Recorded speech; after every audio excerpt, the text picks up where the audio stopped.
결혼할 당시에 분양을 받았던 집이 20배가 올랐다. 이런 논조의 글을 보고 좀 우려스러운 부분이 있어요. 언제 사느냐에 따라서 달라지는 부분에 대한 언급이 없어요. 반갑습니다. 아파트 사이클 연구소 소장 이현철입니다. 배짜입니다. 반갑습니다. 네, 소장님 오늘은요 네. 좀 중요한 얘기를 하려고 합니다. 이 부동산 투자를 함에 있어서 가장 중요한 핵심은 바로 이것이다. 이거에 대한 얘기를 하려고 해요. 네. 뭔지 아실까요, 소장님? 글쎄요. 당연히 아시겠죠. 네. 어떤 거냐 하면요. 네. 바로 이 시간이다. 부동산 투자에서 성공을 하려면 네. 이 시간에 투자를 해야 된다. 바로 이 장기 보유를 해야 한다라는 네. 내용인데요. 어떤 내용인가 봤더니요. 이 기사에 나왔는데 결혼할 당시에 분양을 받았던 집이 30년이 지나서 20배가 올랐다라는 네. 글이에요. 좀 자세히 살펴보면요. 92년 분당에 있는 집을 분양을 받았어요. 그때 당시 분양가가 6,700만 원이었는데 현재 그 아파트는 13.5억에 거래가 되었다. 31년을 보유했더니 무려 20배가 올랐다라는 글인 거예요. 네. 그래서 이제 부동산 투자에서 성공을 하고 싶으면 이 시간에 좀 묻어놔라. 좀 장기 보유를 하면 이 성공을 할 수 있다. 이런 기사 내용이거든요. 네. 근데 이걸 얘기를 들어보니까 진짜 좀 장기 보유를 하는 게 네. 돈을 벌 수 있는 이런 기회가 될 거라는 생각을 하거든요. 네. 소장님 보시기엔 어떠세요? 사실 저도 비슷한 생각은 있어요. 그러니까 네. 결국에는 부동산은 나중에 보면 이제 우상향한다. 이게 이제 사실은 기저에 깔려 있는 거거든요. 네. 계속 부동산은 계속 올라가니까 가지고 있으면 결국엔 돈을 번다. 이게 이제 좀 주식과 조금 부동산의 다른 부분일 수 있는 거예요. 주식도 사실 장기 보유하면 좋다라고 하는 얘기가 있는데 주식에서는 완전 갑론을박이 있는 게 종목에 따라서 이제 다르거든요. 네. 예를 들면 조선주를 장기 보유했더니 폭망했다. 열어봤더니 마이너스로. 그리고 삼성전자를 굉장히 오랫동안 보유했는데 생각보다 많이 번 것 같지가 않다. 네. 근데 뭐 이제 테슬라나 뭐 이런 거를 그다음에 우리나라도 성장주 뭐 바이오주 셀트리온이나 뭐 이런 것들 장기 보유한 사람들은 이제 굉장히 많은 수익을 얻었잖아요. 근데 네. 이게 종목마다 좀 다른데 이제 부동산 같은 경우는 사실 약간은 예외가 별로 없는 그냥 전체적으로 이제 우상향하는 네. 그런 모습이 그려지기 때문에 장기 보유가 어느 정도 이제 효율성이 있는 그런 부분이 있는데 이런 논조의 글을 보고 걱정되는 좀 우려스러운 부분이 있어요. 근데 여기서 보면은 언제 사느냐에 따라서 달라지는 부분에 대한 언급이 없어요. 언제 사느냐에 따라. 예.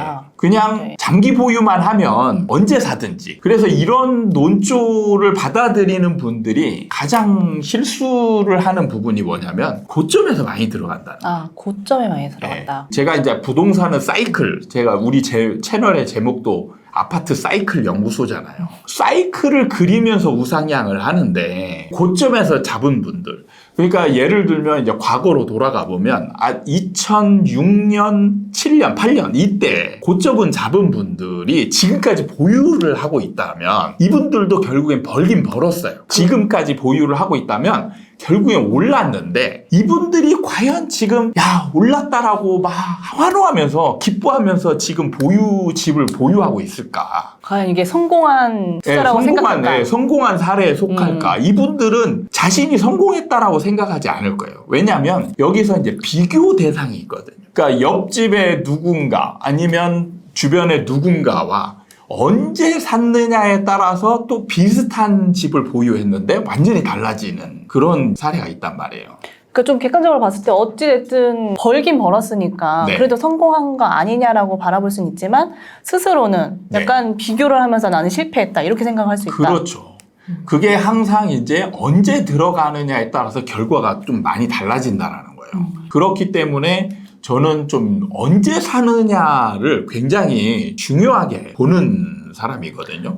그러니까 기존 부동산 이론에서는 언제의 개념이 거의 없어요. 그냥 입지, 여기서도 이제 나오는 게 입지, 맞아요. 집 개발 호재 이런 얘기가 이제 나오거든요. 근데 이거대로 이제 들어가면 사실 뭐 절대 실패는 없다 이런 식으로 이제 얘기를 하시는데 저는 이제 사실 상담을 많이 하다 보면 이 논리대로 들어갔다가 좌절을 겪는 사람들을 너무 많이 봤단 말이에요.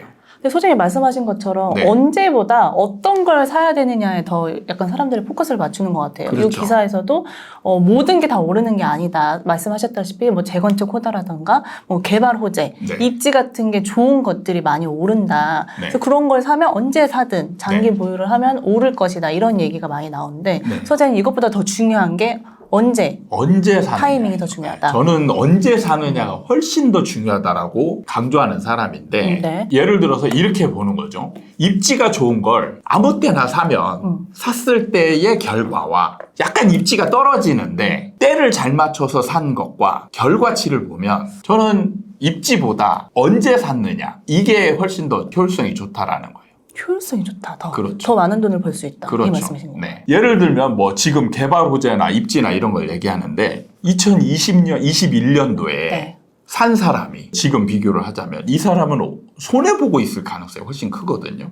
그러니까 입지가 결국엔 좋고 개발 호재도 있고 여러 가지 막 너무 좋은 우리가 기존에 알고 있던 이론으로 치면 너무 좋은 거예요. 그러다 보니까 고점 논란이 이른 때에도 불구하고 야 여기서는 계속 더 올라가. 이런 거는 더 올라가. 이렇게 얘기하면서 그때 산 사람들이 많단 말이에요. 비싸게 느껴져도 어차피 집값은 우상향이니까 그렇죠. 이게 계속 쭉 올라갈까? 난 지금 싼 거야. 약간 네. 이런 생각으로 들어간다는 말씀이시죠? 그렇죠. 근데 여기에 이제 나오는 사례 같은 경우는 분당을 처음 분양할 때 샀던 사람을 예를 든 거예요. 네. 그러니까 사실 이제 사고 나서 올라간 후에 굴곡을 겪는 거는 충분히 버틸 수가 있거든요. 네.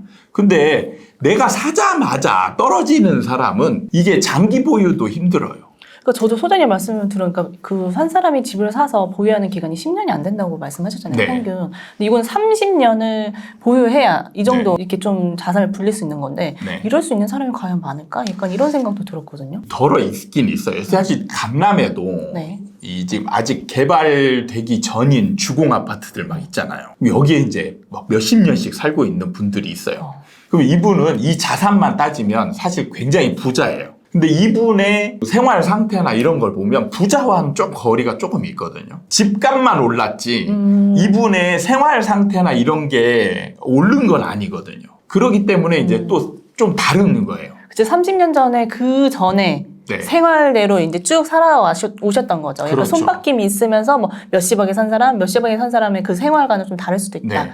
그리고 이제 아주 오래전에 사서 오래 가지고 있으니까 이제 결국엔 오른 것처럼 보이는데 사실 이 중간에 이제 굴곡을 겪을 때 갈아타기를 좀 이렇게 하거나 네. 팔았다가 좀 기다렸다가 산 사람하고 효율성을 비교해 보면 또 완전 천지 차이라는 거예요.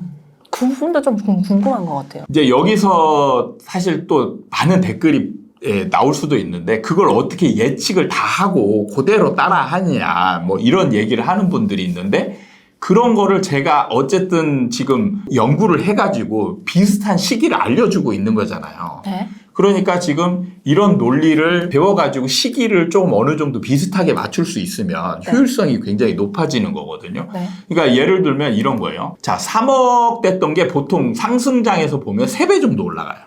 그럼 9억까지 올라가죠. 9억 정도까지. 그래서 그냥 이걸 가지고 있던 분들은 어떻게 되냐? 9억에서 40% 정도 다시 떨어져요. 40% 정도 떨어지면 얼마가 되죠? 5억 정도. 그냥 5억 정도 되죠. 네. 그런 다음에 다시 다음 상승 사이클을 타면 3배 정도 올라가요. 네. 그럼 15억이 되죠. 그러니까 3억에서 한 20년 정도 지나면 15억이 돼 있는 거예요. 그럼 이분은 엄청 벌은 거예요. 실제로. 5배인 거죠. 예, 엄청 벌은 거예요.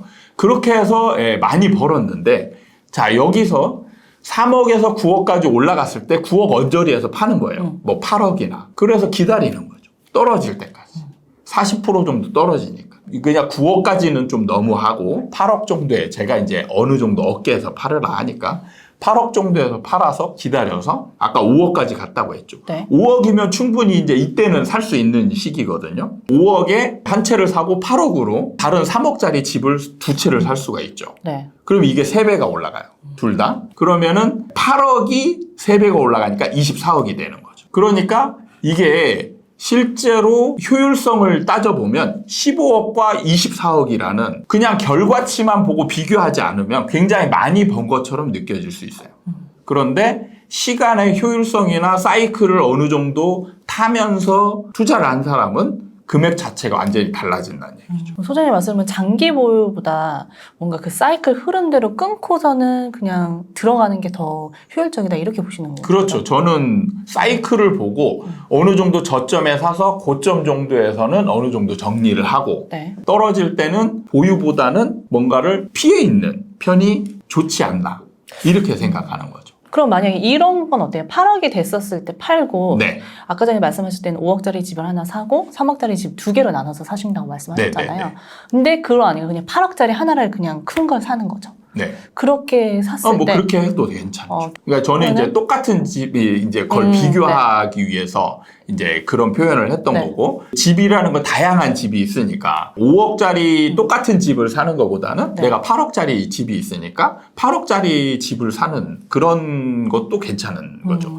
그리고 이제 우리나라에서는 지금 여기서 또 지금 간과한 게 뭐냐면 비용이거든요. 네. 주택을 보유함으로 생기는 비용이라는 게 있어요. 근데 비용을 전혀 이제 계산하지 않는 거예요. 그래서 내가 얼마에 사서 얼마 동안 보유하고 있었으면 그게 그냥 수익이다. 근데 여기서 마이너스를 해야 될 게 비용이라는 게 있거든요. 예를 들어서 5억을 가지고 있는 사람이 집을 살 때 5억짜리 집을 그대로 사는 게 아니잖아요. 대부분은 다 대출을 끼면서 약간은 5억 있는 사람이 5억짜리로 집을 가는 것보다는 약간 상급지. 네. 좋은 집으로 가서 10억짜리 집을 산다든지 아니면 적어도 8억짜리 집을 산다든지 이런 식으로 약간 레버리지를 낀단 말이에요. 네. 그럼 거기에 비용이 들어가죠. 이자가 들어가요. 이자를 20년 동안, 30년 동안 냈다라고 가정을 했을 때 그 비용, 그 다음에 거기에 나가는 세금 비용 이런 것들을 다 비용으로 계산해서 효율성을 따져야 되는데 이런 거를 고려하지 않은 측면이 있는 거예요. 그래서 말씀하신 것처럼 우리나라는 세금이 이제 굉장히 과하게 매겨지는 그런 나라잖아요. 네. 세금을 고려해야 돼요. 맞아요. 특히나 뭐 주택수에도 다르잖아요. 그렇죠. 그래서 이제 주택을 보유할 때 가구 수를 좀 줄이는 방향으로 보유를 하는 게 훨씬 더 효율적입니다. 네. 그러니까 우리나라는 금액보다는 가구 수, 숫자에다가 중과를 매기는 그런 경향이 세거든요. 네. 그래서 똑같은 10억짜리 주택을 보유하고 있는데 10억짜리 한 채를 보유하고 있는 것과 10억이 전 재산이 10억인 아파트 5억짜리 두 채를 보유하는 것과 또 3억짜리 1억짜리 이렇게 네 채를 보유하는 것과 세금이 달라진단 말이에요. 어떤 게 더 크냐? 주택이 많은 수 쪽으로 금액이 같더라도 세금이 더 많아져요. 왜냐하면 다주택자한테 중과되는 세금들을 만들기 때문에 그런 거예요. 그렇기 때문에 가구 수를 가능하면 조금씩 줄여서 어떻게 보면 이제 이게 똘똘한 한 채 뭐 이런 식이 이제 될 수 있는데 이런 전략들 이런 것들을 비용을 계산하는 투자를 해야 된다라고 이제 제가 생각을 하고 있어요. 그러니까 무조건 우상향이다. 언제든 사도 된다. 지금이 제일 싸다. 이런 논리로 들어가면 이제 큰일 난다는 거죠. 제일 그렇죠. 중요한 건 그러니까 중요한 타이밍. 건 뭐냐면 떨어지는 기간이 있잖아요. 근데 이게 길어요. 생각보다 깁니다. 떨어지는 기간이 길기 때문에 이 떨어지는 기간 동안에 보유를 하고 있으면 어떻게 되느냐? 비용도 나가고 세금도 나가요. 그리고 내 집도 떨어지기 때문에 손해가 되죠. 그러니까 이 기간은 좀 피하자 이거예요. 저는. 맞아요. 부동산은 보유하는 기간에도 보유 비용이 나가니까 네. 최대한 그 사이클의 흐름을 타서 진입하는 타이밍이 더 중요하다. 그리고 만약 진입할 때 우리나라는 가구수에 대한 세금이 너무 다르기 때문에 그것도 좀 고려해서 들어가는 게 좋을 것 같다. 얘기를 들으면 이론상으로는 너무나 완벽한 거죠. 그렇죠. 떨어질 때 떨어지기 전에 팔고 네. 기다렸다가 떨어져서 들어가고 하면 네. 너무 좋지만 그걸 어떻게 아냐. 네. 지금 부동산 시장이 이렇게 매년 바뀌고 있는데 네. 어떻게 이걸 알고 들어가냐. 이거는 좀 원상이 좀 자자할 것 같습니다. 그렇죠. 그럴 수 있습니다. 근데 지금까지는 그러니까 시기를 맞추는 사람들이 없었기 때문에 이게 이제 거의 불가능한 거 아니냐. 그래서 뭐 미래를 예측하는 거는 신의 영역이다. 이렇게 얘기하는 분들이 있는데 그거를 제가 지금 극복하고 있는 중인 거죠. 그래서 제가 사이클을 연구해서 어느 정도 우리나라 부동산의 흐름을 예측해 가고 있는 중이에요. 지금 아직까지는 거의 제가 이제 예측한 바대로 흘러가고 있어요. 지금 요즘 막 상승이 일어나는 분위기 갖고 너 틀렸다라고 얘기를 하는데 틀리지 않았어요. 정확하게 거의 맞추고 있는 중입니다. 왜냐하면 제가 분명히 반등이 있다라고 얘기를 했거든요. 그래서 이제 여기서 만약에 틀리냐 맞냐가 이제 논란이 되려면 이게 이제 반등으로 데드캣 바운스로 끝나지 않고 상승 전환해서 계속 올라가는 상황이 벌어지면 이제 제가 틀린 거죠. 근데 올라가다가 이제 어느 정도 시점에서 바로 꺾여서 다시 하락 전환하게 되면 정확히 맞는 게 되는 거죠.